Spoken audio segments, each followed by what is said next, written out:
In today's video, I'm going to be taking a look at this 90 horsepower Yamaha. It seems to get to full speed okay, but it doesn't idle too well, hesitates on acceleration. At full speed, it'll drop the RPMs and increase again. So, I don't think it's anything serious, but I'm going to take a look at some of the things it could be and see what we can do to fix it. I think that anytime you want to repair something, real good first step is just kind of take a look around, see if you see anything obvious. Many times, you're going to find something just by looking. People will laugh and they'll say, "Well, what are you looking under the hood for? You don't even know what you're doing."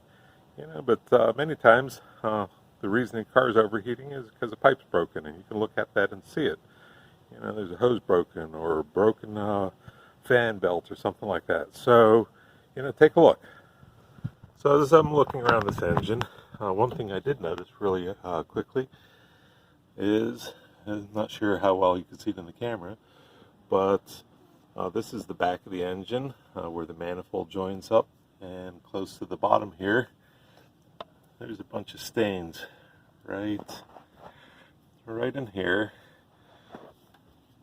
close to where the manifold meets the block. So who knows, maybe there's something going on there. So I totally screwed up capturing this portion of the video, but with the engine idling, it sounded almost like a squeak. I tried spraying some lubricant on that spot where I was concerned about, and the noise went away. Then as the spray started to dissipate, then that squeak sound came back. So on the manifold, there are 5 of these bolts to hold it on the block.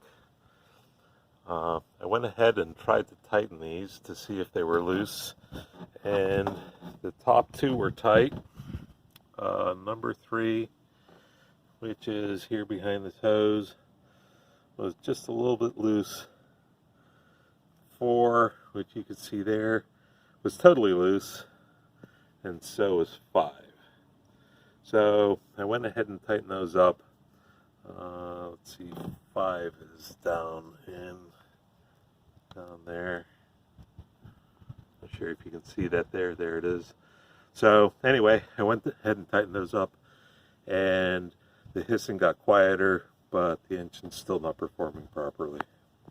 So I'm going to go ahead and pull this manifold off and take a look at that gasket.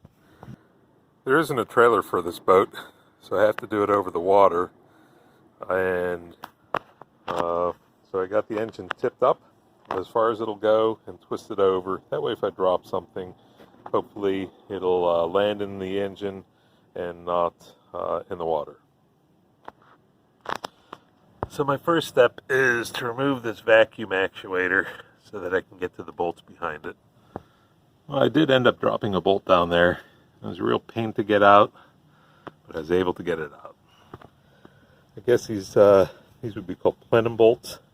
There's 3 of those that need to come out, and it looks like I may be able to pull this manifold away from the block. I've got the manifold loose, but it looks like this throttle, looks like a bracket for the throttle cable, is in the way. So go ahead and remove that and see if I can pull that manifold away a little bit better. Oh, there we go. This gasket was clearly leaking here, and if we take a look at the block, you can see that there's a leak there as well. So looks like that's where our problem was. So I'm going to go ahead and clean this up with a little bit of acetone, and I think what I'm going to do with this gasket is I'm just going to put some RTV around these ports and reuse this gasket. I'd like to get this boat back on the water, and I don't want to have to wait for parts.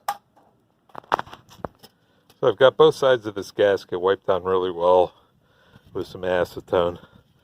Actually, I'm surprised that it even exists. Usually if you get a blow-by, it normally destroys the gasket.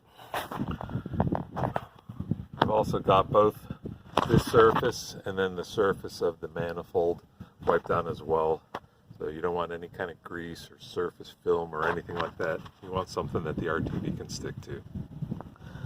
So I got this Permatex gasket maker. It says to go ahead and put a bead on there, finger tight the connections, wait an hour, and then torque. So just for giggles, I'm going to go ahead and follow the directions. The print also says not for direct contact with gasoline. It is the intake manifold, so obviously there's going to be a little gas-air mixture in there. So I may end up having to do this again in a few months, but I'm going to go ahead and proceed with this stuff anyway.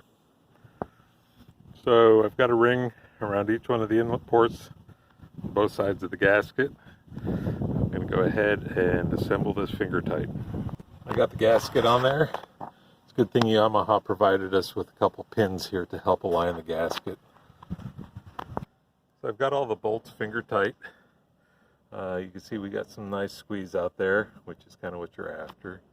So I don't have a torque pattern, so basically what you want to do when you're torquing, if you don't have a pattern, you just want to pull it in square.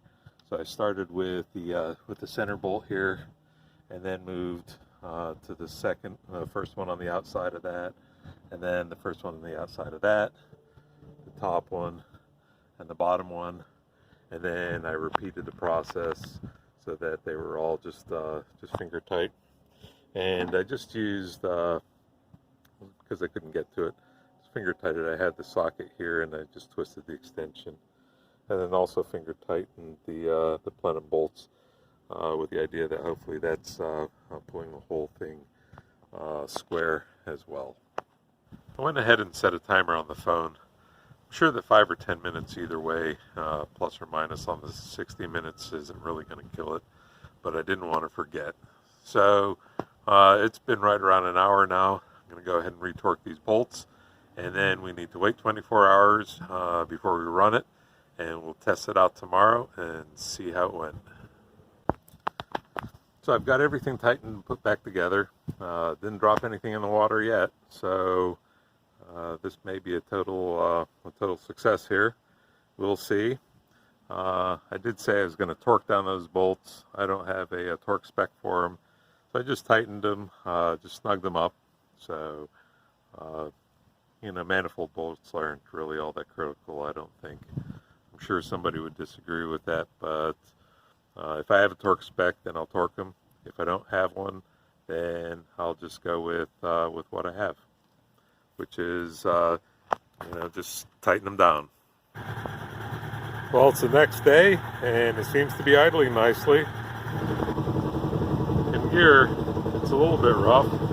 Maybe I need to check the spark plugs. Well, we accelerated without any hesitation. It seems to be running pretty good. Maybe I just didn't give it enough time.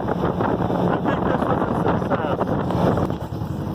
There's just a little bit of surging here now that the engine's warmed up.